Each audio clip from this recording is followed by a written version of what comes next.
Bonjour à tous mes amis sur YouTube et sur Facebook. Alors aujourd'hui nous allons parler, c'est plus une exhortation aujourd'hui, c'est de veiller et de prier. Dans Luc 21:36, que je vais vous lire, il dit « Veillez donc et priez en tout temps, afin que vous ayez la force d'échapper à toutes ces choses qui arriveront et de paraître debout devant le Fils de l'homme. » Veiller veut dire observer, être sur nos gardes. Ce qui veut dire que oui, on regarde ce qui se passe dans le monde et ceci nous donne des signes du temps que nous sommes en ce moment. Nous savons que nous empiétons sur le temps de la fin et toutes les prophéties vont se réaliser. On voit que depuis le commencement, toutes les prophéties qui se sont réalisées, quand Dieu parle, ça l'exécute, sa volonté. Et en veillant, on ne sera pas surpris quand que le Seigneur va arriver, parce que nous l'attendons, hein? Nous veillons et nous prions. Mais c'est que Jésus nous promet. Nous allons voir dans 1 Corinthiens 15, prenez votre Bible, 1 Corinthiens 15, versets 50 à 58 que je vais vous lire. Ce que je dis, frère, c'est que la chair et le sang ne peuvent hériter du royaume de Dieu, et que la corruption n'hérite pas de l'incorruptibilité. Voici, je vous dis un mystère. Nous ne mourrons pas tous, mais tous nous serons changés. En un instant, en un clin d'œil, à la dernière trompette, la trompette sonnera et les morts ressusciteront incorruptibles. Et nous serons changés.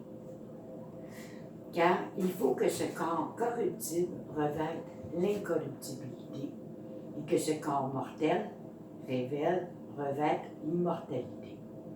Lorsque le corps corruptible aura revêtu l'incorruptibilité et que ce corps corruptible aura revêtu l'immortalité, alors s'accomplira la parole qui est écrite. La mort a été engloutie dans la victoire. Ô mort, où est la victoire? Ô mort, où est ton aiguillon? L'aiguillon de la mort, c'est le péché. Et la puissance du péché, c'est la loi. Mais grâce soit rendue à Dieu qui nous donne la victoire par notre Seigneur Jésus-Christ. Ainsi, mes frères bien-aimés, soyez fermes, inébranlables, travaillant de mieux en mieux à l'œuvre du Seigneur, sachant que votre travail ne sera pas en vain dans le Seigneur. Alors voyez-vous, le Seigneur nous dit qu'il nous enlève l'aiguillon de la mort, la peur de la mort. C'est ça qu'il nous enlève, le Seigneur. Hein? Il nous donne une paix au-delà de nos peurs. Hein? Et puis, il y a un autre verset, et c'est celui-là que je veux que vous reteniez aussi. Dans Matthieu 6,34, il est dit « Ne vous inquiétez donc pas du lendemain, car le lendemain a soin de lui-même. À chaque jour suffit sa peine. » Oui, exactement. À chaque jour suffit sa peine. Et nous ne savons pas si demain nous allons être là.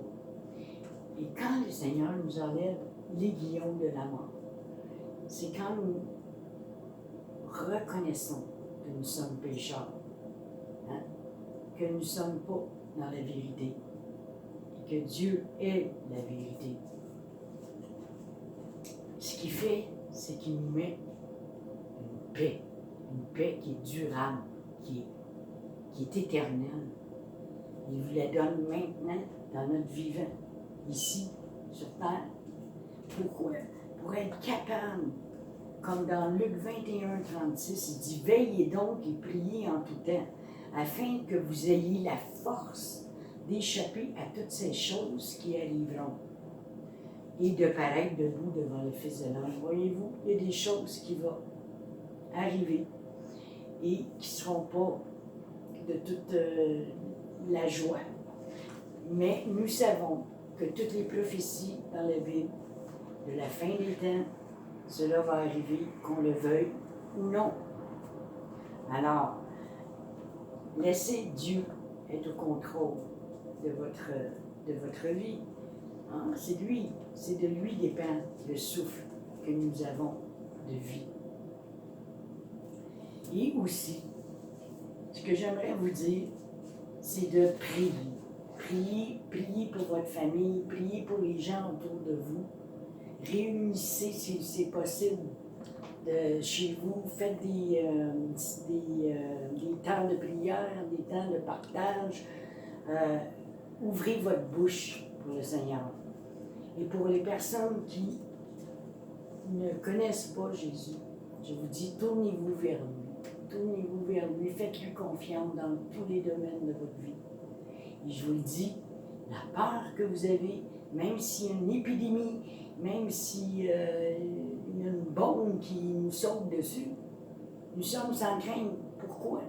Parce qu'en ayant enlevé l'aiguillon de la mort, parce qu'il nous a pardonné, nous ne sommes plus condamnés.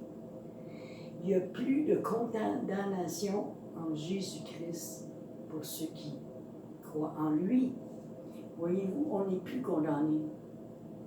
Ça ne veut pas dire qu'on ne fera plus de péché, c'est pas ça le but. Là. Le but c'est qu'on en fait moins. Hein? De plus en plus, il y a des péchés qu'on ne veut plus faire. Mais on est tous des pécheurs sauvés par grâce. Moi, je suis une pécheresse sauvée par grâce. Alors, à retenir, vivez un jour à la fois et veillez et priez. Intercédez pour vos amis. Intercédez aussi pour les gouvernements. Hein, quand ils prennent des décisions, qu'ils prennent les bonnes décisions. Hein?